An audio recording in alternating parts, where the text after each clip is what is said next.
So the report that was commissioned by the Capital Region Council of Governments in consultation with the Pioneer Valley Planning Commission, which are both well known for the credibility that they bring to public arguments and private arguments. But the statistical data that they have compiled is remarkable and confirmed by independent sources. First of all, in the Hartford-Springfield area, a population of 1.6 million people, a regional gross domestic product of $120 billion, 20 colleges and universities, 2 historic downtowns, and New England's second largest airport, from which I believe 7 million people ventured through last year. This confirms what many of us have thought about what improved rail service could do for the Springfield, Hartford, Worcester, New Haven areas, in terms of not just geography, but in terms of investment as well. I just did, and Al Rain is here, an old friend of mine from many, many years ago, and really fine member of the Dukakis administration. I was doing a Boston radio show earlier with Jim Browden and Marjorie Egan. And I reminded them in anticipation of this press conference that many of us in Western Massachusetts, we think there's life on the Hartford line, and that it's not just about what's Boston-centric in terms of either the Big Dig or the MBTA.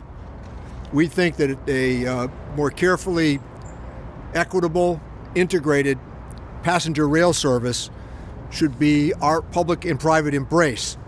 So I'm familiar with what we did with Governor Patrick, Governor Malloy, and Governor Baker on the north-south route, highlighting 16 more trains a day from New Haven to Hartford and 12 on to Springfield, how important that all was and is.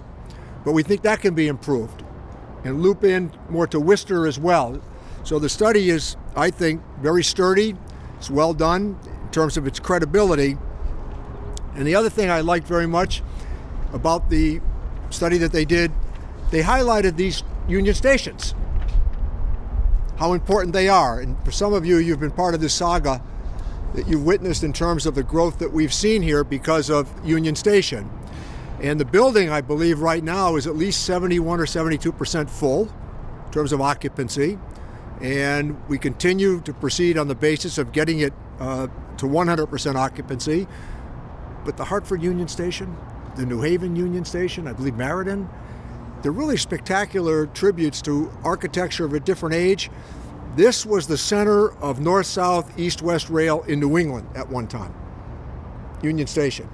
So I think that those are all considerations, and it's been my honor, and I mean that, to serve in Congress with somebody who is not only keen on their personal and professional vision, but the sort of Democrat that many of us were, growth, investing in transportation, investing in opportunity, giving people in the middle and the lower end of the economic scale a chance. And what's a better way to do that than with infrastructure? I'm not aware of it. So I want to applaud President Biden's plan. I intend to see it through on the Ways and Means Committee. There's going to be an infrastructure plan, I can tell you that. And it'll be because of individuals like John Larson, as the spokesperson for the greater Hartford area, former president of the Connecticut State Senate, one of the most well-liked members of Congress by Democrats and Republicans, on a first-name basis with presidents, speakers, you name it. When John Larson gets up, people pay a lot of attention to what he has to say. And for those of you with a little bit of gray in your hair, you need to pay a lot of attention to him, because he also chairs the Social Security Subcommittee, which some of you may likely be enjoying in the near future. My friend, John Larson. Thank you, Mr. Chairman. I think the chairman has laid it out specifically, but we're at a point in history where this is a once in a lifetime opportunity for this region.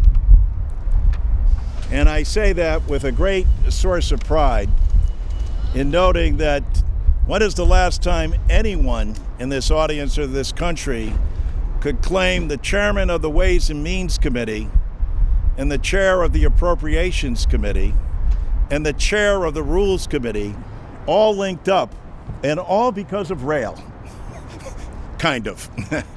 And so I think to be in this position and then to have someone who's capable of executing the president's vision and the broad vision of someone. The CROG study is vitally important, and Lyle and Kim, I want to credit and thank you for your support and effort.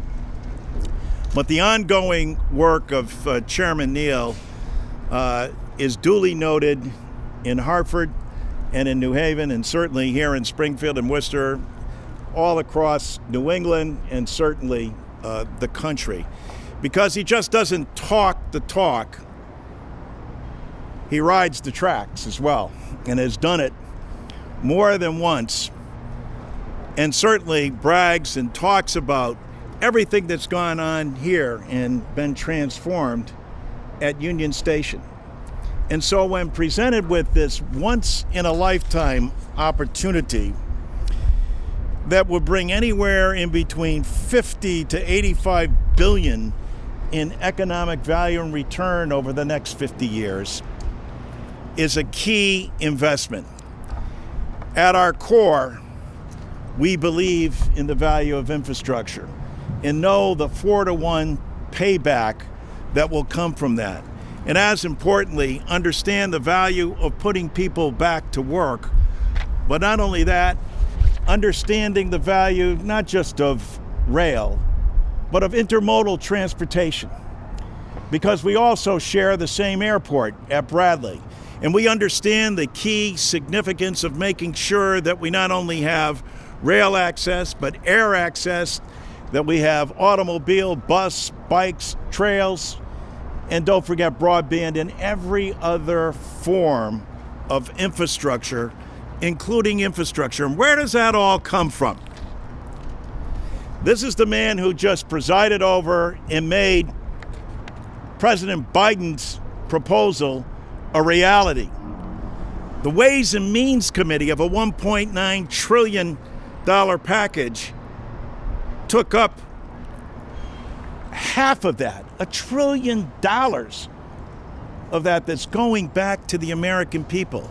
And as we like to say, putting vaccinations in people's arms, putting money in their pockets, putting kids back in their seats in the classroom, and as importantly, putting people back on their feet and to work. And how are we going to execute that?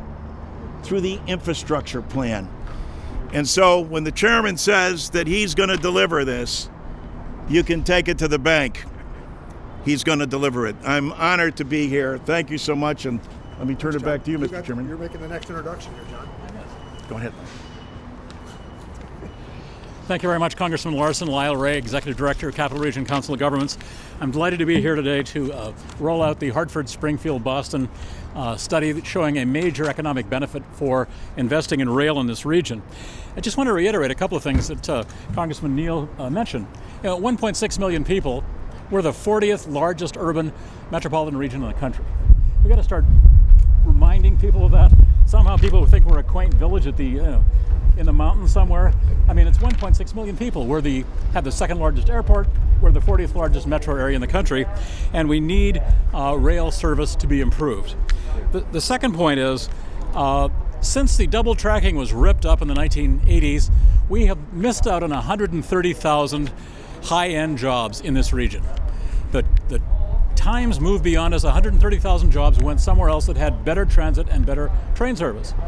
And this project, if approved over time, would produce 20 to 40,000 of those professional jobs, which is a huge benefit to this region. And I think the point when you look at the report is it's a conservative report. This was not done as a ginned up propaganda piece. This was done by independent consultants. They were from Chicago. They don't know the region, and they're not going to be giving us what we want to hear. But the upshot is we are looking at a 10-to-1 payback, roughly, which is absolutely amazing. I mean, I've been around long enough for projects on transportation to be, 1.5 to 2-to-1. To have a project like this that's 10-to-1 is unheard of. And I think the opportunity is extremely strong for us to move forward.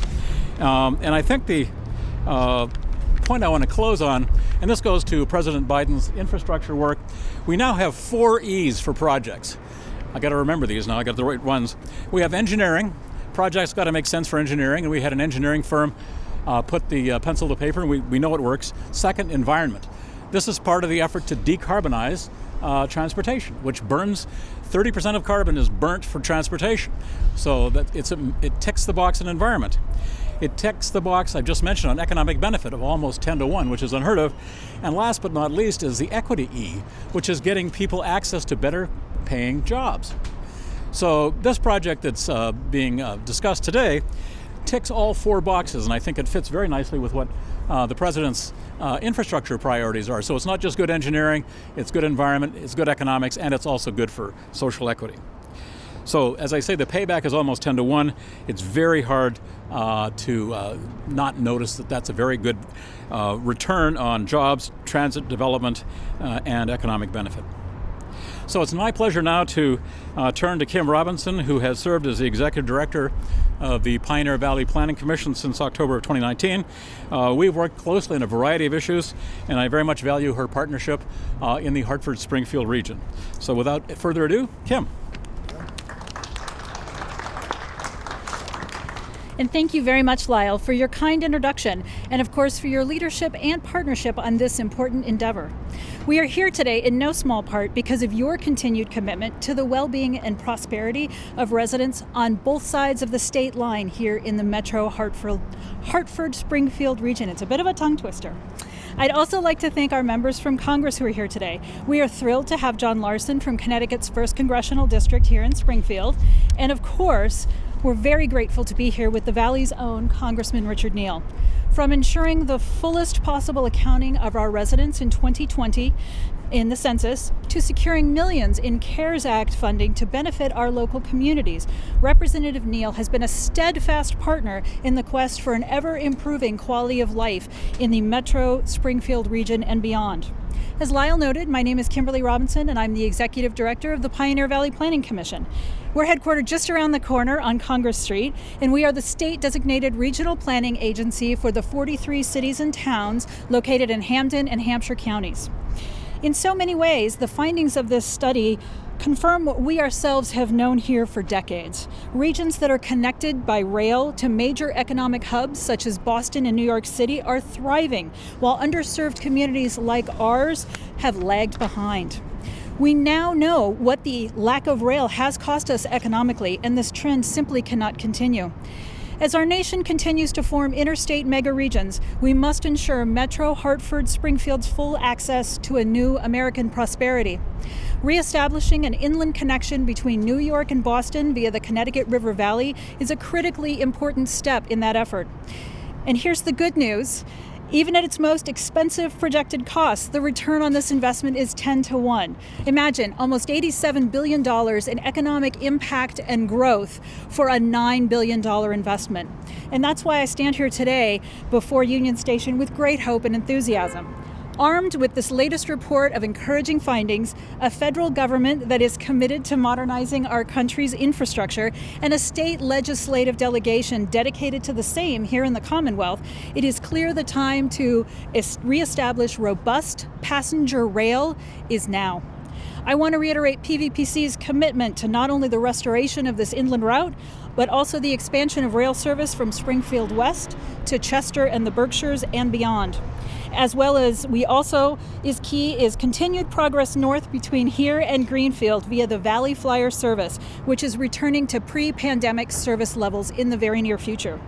Thank you again for joining us today. I'd like to open this up for questions from the media for myself and my fellow speakers, as well as the authors of the report who've joined us here today to answer any technical questions you may have. Thank you. He gets the first question. I don't know who to direct this to, but one of the criticisms of the MassDOT feasibility study of East-West Rail was that they lowballed passenger estimates. So what passenger estimates were used to create this report? I'm going to turn it over to the technical consultants. Let me turn it over to Jennifer Jones from AECom, who's going to start with that. Chair, would you just say your name and title so we get it on the recording? No problem. Thanks. Sorry, Jeff. You're fine. My name's Jessica Jones. I work with AECOM, one of the authors of this report, and I think, we recognize that they were a little lowballed, and I think what's really important here is that this is not a study focused on transit ridership per se, but it's hard to estimate transit ridership when the riders are not there. So what we focus on is this significant mismatch over 30 years that we've seen between Metro Hartford-Springfield and the rest of the region, and how we can catch up and get a piece of that pie back. We recognize that it's not entirely comprehensive of the multitude of benefits that rail can have, socioeconomic benefits, equity benefits. But in this case, our study particularly does not focus on ridership, but focuses on those job gains and related wage and GDP output. And I guess the question would be, Chairman, we know that I wanted to say thank you for taking the conflict out of what they all wanted to write.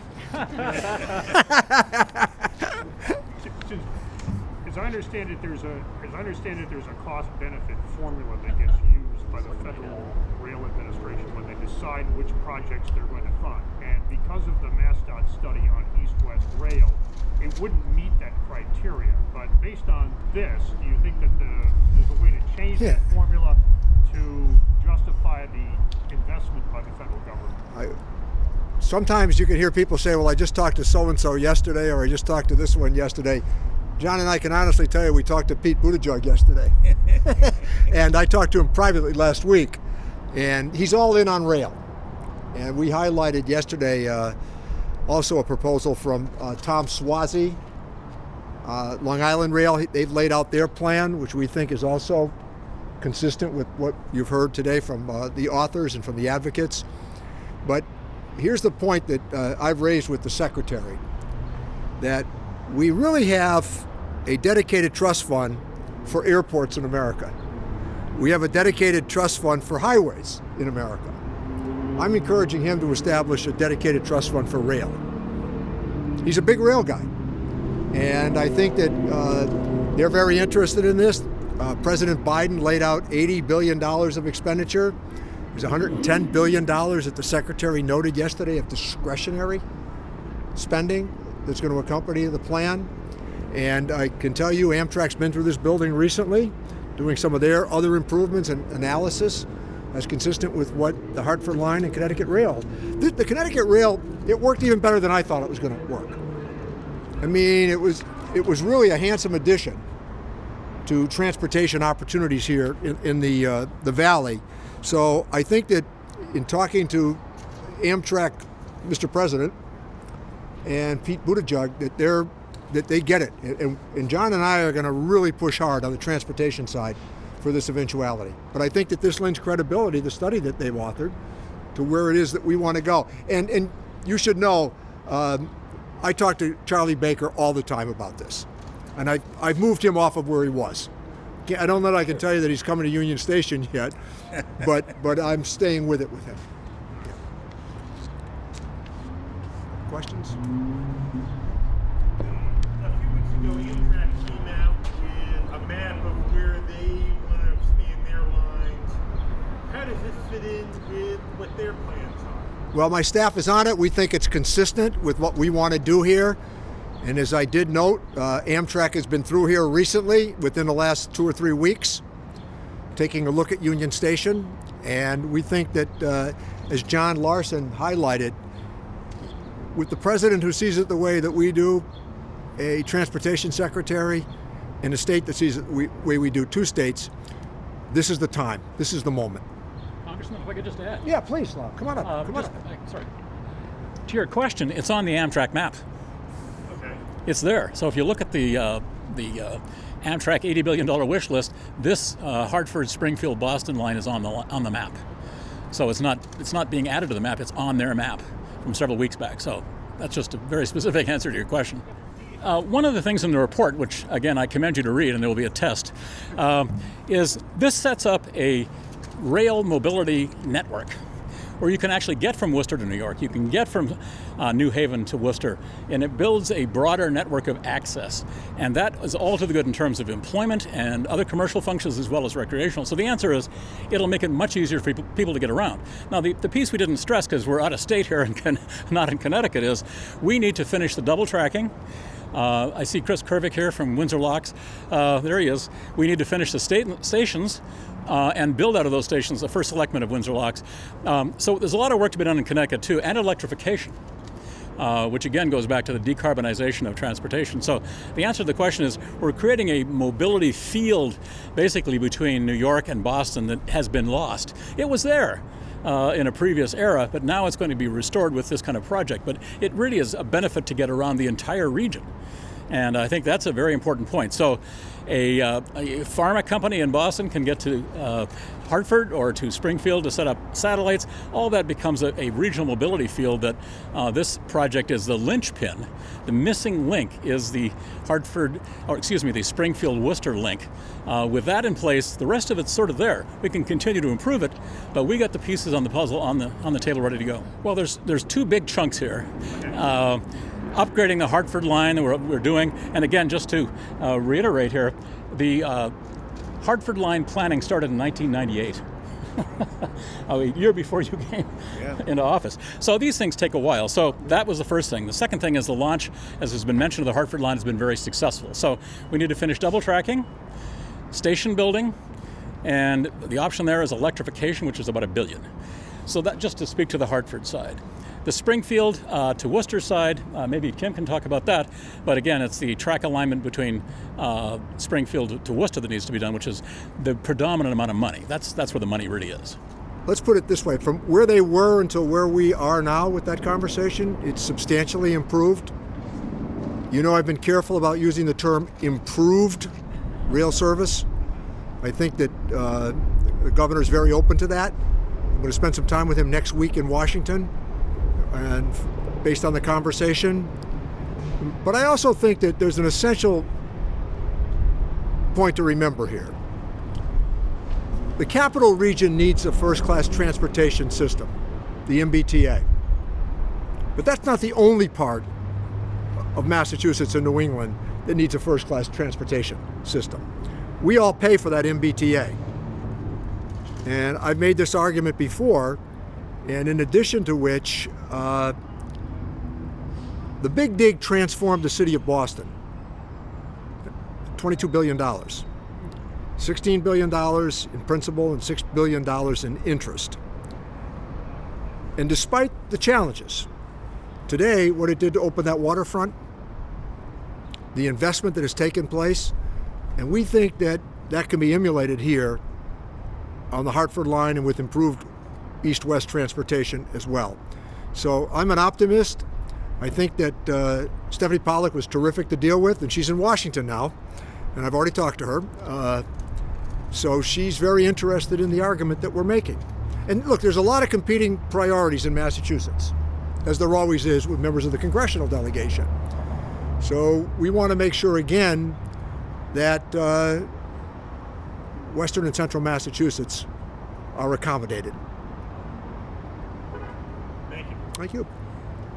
I would only add, and I think Lyle, I was so impressed with what you had to say about this region can no longer be taken as an orphan.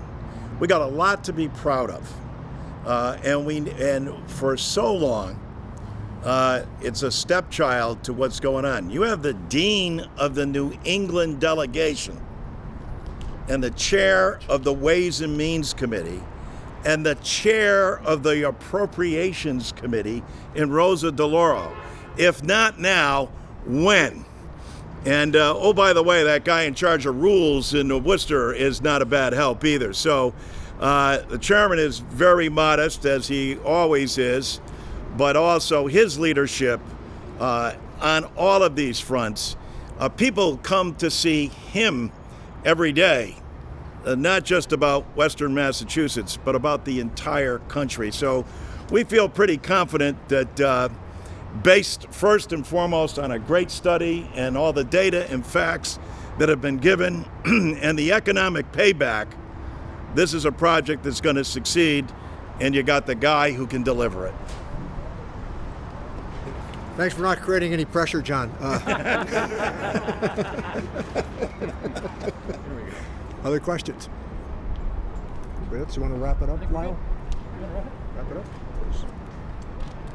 Well, thank you so very much for being here today. We really appreciate it. Obviously, we're very excited about the results of the report.